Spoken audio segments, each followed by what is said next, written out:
diving into like that show a little bit as you going on to Brother Jeff. I don't want to get too deep in that because I feel like it's already been talked about. You said what you had to say on it, but like, how was that experience? And like, as far as some of the, I guess, the criticism of the people in the comments and stuff like that, what would be your response? I think the big one, main one, everyone was like, "Oh, humanize." When you said humanize, like, if you just want to maybe break that down, what you meant by that a little bit for the people. Sure. And well, the good news is that Brother Jeff already broke that down for me.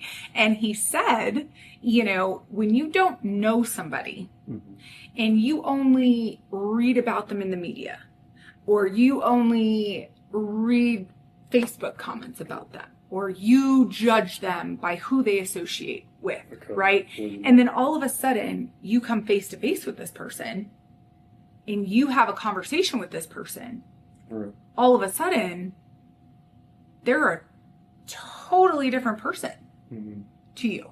And so when I had him just sort of lumped in with this group, of activists and people who just hate me, and, he's already written me off, and, all of these things, I saw this humble human side of him, not this image of him pandering to just his audience, right? I saw him in a different light. Yeah, which makes sense. And I thought, wow, he's pretty cool. Right. And like I said, I kind of feel bad for him in several ways, because I think he has the ability to help. He helps so many people. But I think he has the ability to expand his reach, to help more people, and to really, really make a huge name for himself. But I think he's held back and bound, almost beholden to these activists.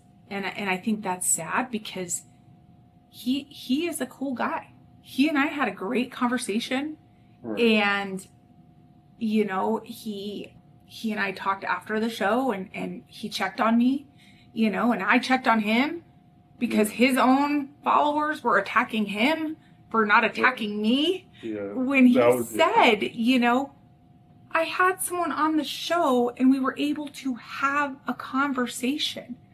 Why does everything have to be an attack? It doesn't have to be.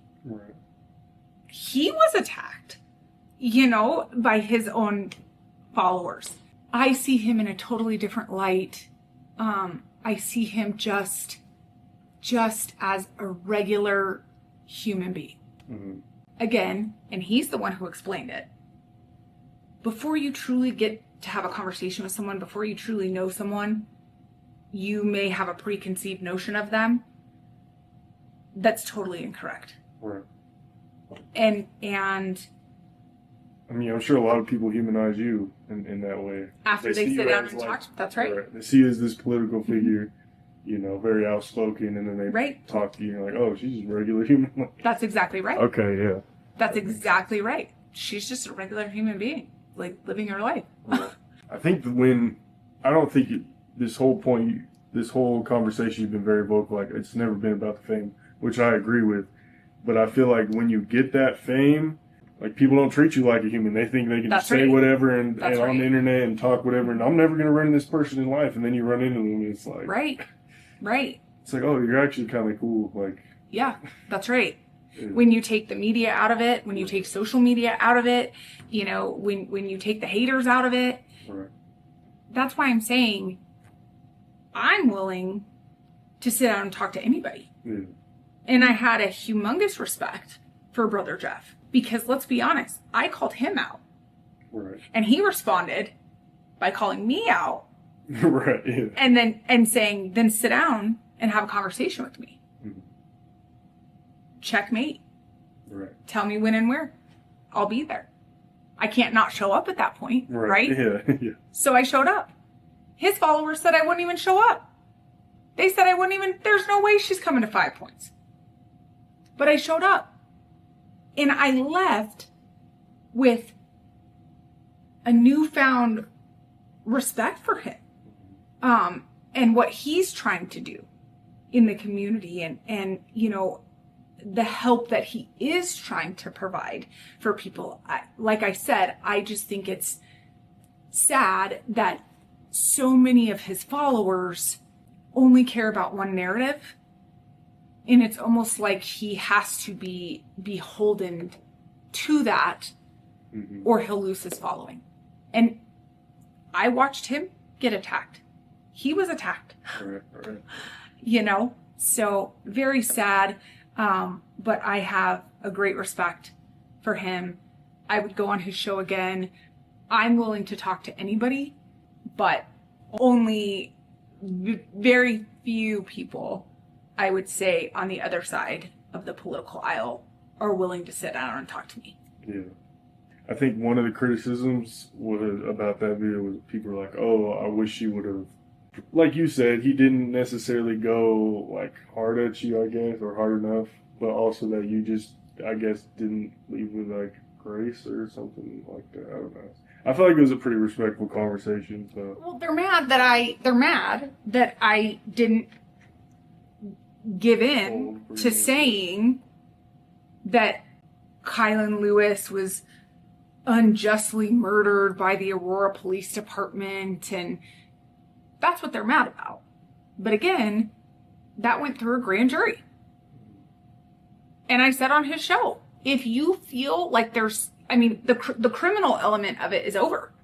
He was cleared all the way through a grand jury. Yeah. But like I said on the show, if they still feel like the city is liable for the death of Kylan Lewis, then file your lawsuit. But guess what happened after I went on that show? They've now filed their lawsuit. So let the courts decide. Let it go through the justice system. You want justice. You filed your lawsuit, which is what I asked them to do on that show. They have filed a lawsuit. So let it play out. And we'll find out. The Aurora movie theater shit is so old, but I mean, do you remember where you were at when that happened?